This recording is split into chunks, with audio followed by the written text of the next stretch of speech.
Assalamualaikum warahmatullahi wabarakatuh. Kita ketemu lagi di channel kami ini. Terima kasih teman-teman yang sudah subscriber dan teman-teman yang sudah like, share, and terutama yang sudah komen atas partisipasinya.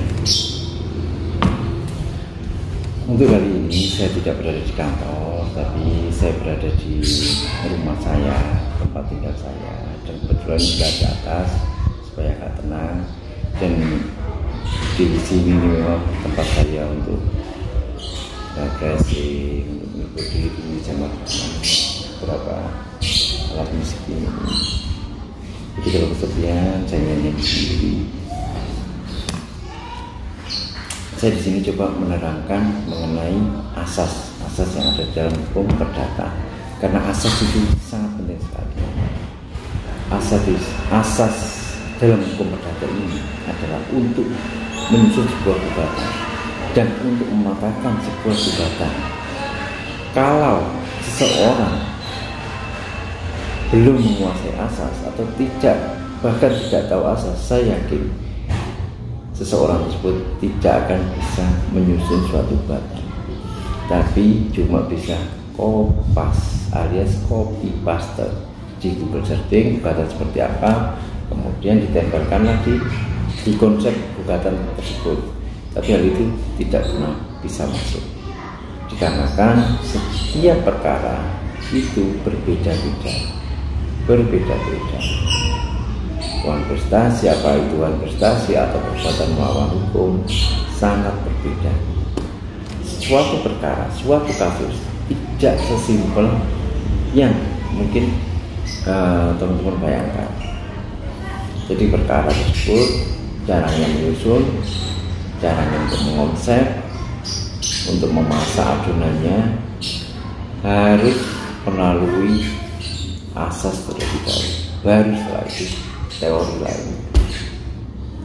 Jadi begitu pentingnya asas di dalam menyusun sebuah gugatan atau bahkan mematahkan argumentasi dari pihak lawan. Ada beberapa asas dalam hukum perdata. Satu, asas kebebasan berkontrak. Asas kebebasan berkontrak ini bahwa setiap orang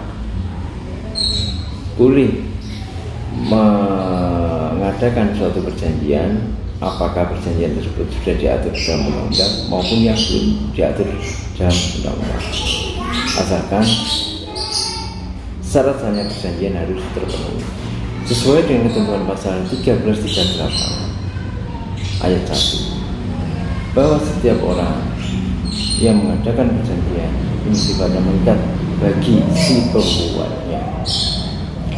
Jadi asas kebebasan berkontrak ini seorang katakan boleh menentukan bentuk dari perjanjian itu. Maksudnya bentuk di sini bentuk tulis atau secara lisan dan isi dari perjanjian tersebut, asal tidak bertentangan dengan norma dan peraturan perundang-undangan. Itu yang pertama. Yang kedua, asas konsensualisme.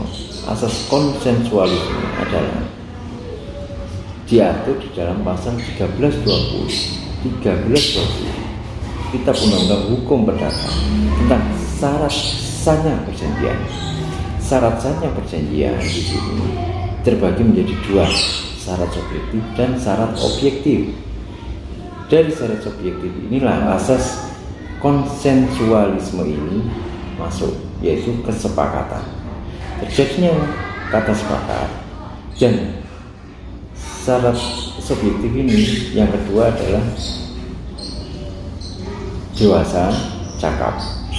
Untuk yang syarat objektifnya adalah klausula yang halal dan objek tertentu. Klausula yang halal sudah jelas, perjanjian tersebut objeknya tidak boleh bertentangan dengan norma ataupun peraturan perundang-undangan. Objek tertentu di sini objeknya harus real,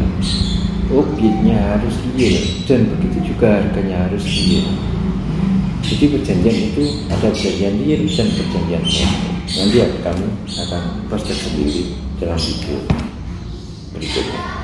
Yang ketiga ini adalah asas kepercayaan. Asas kepercayaan sudah jelas bahwa seseorang yang telah mengikatkan suatu perjanjian pada suatu saat nanti pasti akan memenuhi prestasinya.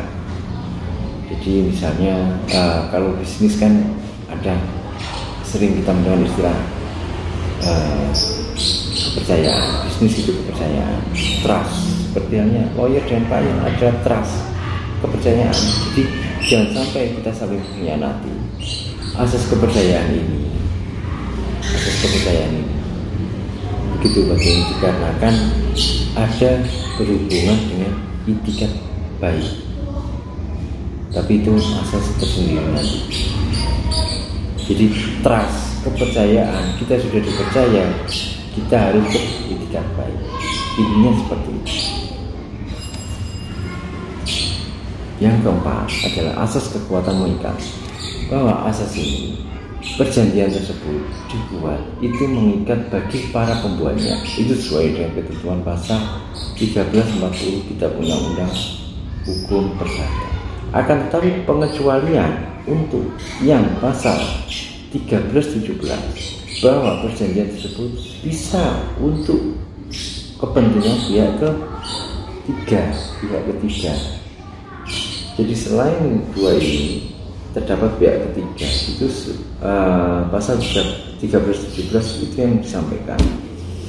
Jadi perjanjian tersebut mengikat bagi para pembuatnya, itu sesuai dengan ketentuan pasal 1340 sesuai dengan asas ini, kekuatan mengikat. Tapi jangan salah, ingat-ingat teman-teman, pasal 1317 Kitab Undang-Undang Hukum Perdata, perjanjian tersebut bisa untuk mengikat pihak ketiga atau untuk kepentingan dari pihak ketiga. 5. Asas persamaan hukum. Asas persamaan hukum ini adalah asas bahwa subjek hukum tersebut antara hak dan kewajiban adalah sama dan tidak bisa dibedakan, dan tidak boleh dibedakan. Maksudnya di sini seperti itu. Walaupun subjek hukum tersebut pada prinsipnya adalah berbeda. Berbeda apa? Berbeda ras, warna kulit, atau mungkin agama. Tapi di sini harus disamakan, tidak ada yang diprioritaskan. Itulah prinsip dari perjanjian itu. Jadi tidak ada perbedaan, hak dan kewajiban sama-sama harus bisa dipenuhi. Begitu juga sanksi apabila terdapat para pihak yang melakukan manifestasi. Yang ke-7 asas keseimbangan. Asas keseimbangan, asas yang menghendaki kedua belah pihak untuk melakukan suatu prestasi. Seperti halnya saya contohkan, kreditur berhak untuk menuntut suatu prestasi. Begitu juga debitur dalam melaksanakan sebuah perjanjian harus beritikat baik. Sini perlunya asas. Jadi perjanjian itu harus balance, harus seimbang. Nah, tadi berarti 6 ya. Ini sekarang saatnya 7 ya. Yang ke-7 adalah asas kepastian hukum. Asas kepastian hukum ini biasanya disebut asas pacta sunt servanda. Sesuai dengan ketentuan pasal 1338 ayat 1 bahwa setiap perjanjian ada berlaku undang-undang bagi si pembuatnya. Para pihak harus bisa memenuhi apa yang telah mereka sepakati, karena disitulah undang-undang, disitulah penentunya. Dan biasanya perjanjian tersebut terdapat beberapa klausul, misalnya klausul yang di luar dugaan lah, force majeure, keadaan yang suatu memaksa. Di situ juga perlu dicantumkan. Nanti seandainya ada suatu keadaan yang memaksa atau peristiwa alam, siapa yang bertanggung jawab? Dan kemudian apabila ada salah satu pihak yang terdapat uang prestasi, itu sanksinya bagaimana? Maka inilah berlaku seperti undang-undang. Sanksi bagi pihak yang won prestasi. Ada pertanyaan? Kalau ada, kami lanjutkan. Untuk yang ke-8 adalah asas moral. Asas moral, namanya juga moral. Berarti perjanjian tersebut harus didasarkan pada hati nurani. Di sini yang dimaksudkan adalah kesusilaan untuk menentukan bahwa nilai moral dari seseorang itu ya pada prinsipnya tetap itikat baik sih, tapi itu nanti itikat baik itu nanti paling ujung nanti akan kami uraikan itikat baik. Yang ke-9 adalah asas perlindungan. Asas ini seandainya katakan perjanjian tersebut dibuat antara kreditur dengan debitur, maka harus sama-sama dilindungi oleh hukum. Akan tetapi yang perlindungannya lebih adalah berdominan pada debitur. Kenapa debitur? Dikarenakan debitur biasanya pihak yang lemah. Misalnya ada dugaan mungkin dalam perjanjian tersebut ada klausul baku, dan kemudian ada penyalahgunaan keadaan, misalnya seperti itu. Seperti halnya antara pelaku usaha dengan konsumen. Yang perlu dilindungi adalah siapa? Konsumen. Yang mendapat perlindungan hukum lebih itu tetap konsumen, karena konsumen berada di pihak yang lemah.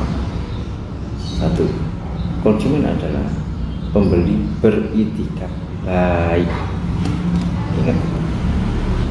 Yang ke-10 adalah asas kepatutan. Sesuai dengan ketentuan pasal 1339 Kitab Undang-Undang Hukum Perdata bahwa suatu perjanjian harus memenuhi norma kebiasaan yang ada di masyarakat.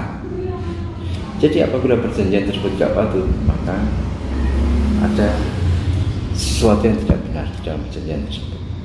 Untuk yang terakhir adalah good faith, benar, asas itikat baik, bahwa di dalam suatu perjanjian para pihak harus ada niat itikat baik terlebih dahulu, harus ada niat itikat baik. Tapi apabila tidak baik, maka nanti kita bisa buktikan apakah perjanjian ini syarat-syaratnya sudah terpenuhi.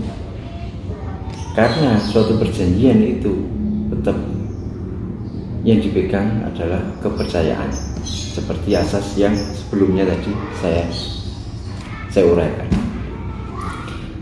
Itikat baik ini begitu penting, karena tanpa itikat baik perjanjian ini pasti akan terjadi sengketa suatu saat nanti. Si A dengan si B membeli sebuah tanah, tapi ternyata tanah tersebut adalah tanah yang sebenarnya tanah tersebut adalah tanah sengketa, tetapi si penjual dia tidak pernah menyampaikan ke pembeli karena takutnya pembeli menggagalkan apa jual beli ini. Maka dengan amat terpaksa si pembeli beritikat baik untuk membeli, yaitu dengan membayar lunas. Tetapi setelah tanah tersebut dibeli oleh si pembeli dan levelingnya diserahkan dari penjual ke pembeli, muncullah pihak ketiga. Pihak ketiga ini apa? Pihak ketiga ini hanya sebuah ilustrasi. Pihak ketiga ini adalah si pemilihan sesungguhnya atau mungkin si penjamin. Jadi tanah tersebut, objek tersebut sebenarnya sudah dijaminkan sama si pihak ketiga ini. Akan tetapi dikarenakan tidak ada itikat baik oleh penjual, mungkin juga yang di sini sudah bersertifikat, tanah dijaminkan sudah bersertifikat, tetapi tanah yang dijual adalah seolah masih letter C, surat ataupun mungkin petok D. Jadi itulah manfaatnya asas itikat baik. Ada komentar ataupun mungkin ada kritik dan saran, saya persilakan teman-teman tulis di kolom komentar. Semoga video ini bermanfaat bagi kita semua. Amin. Assalamualaikum warahmatullahi wabarakatuh.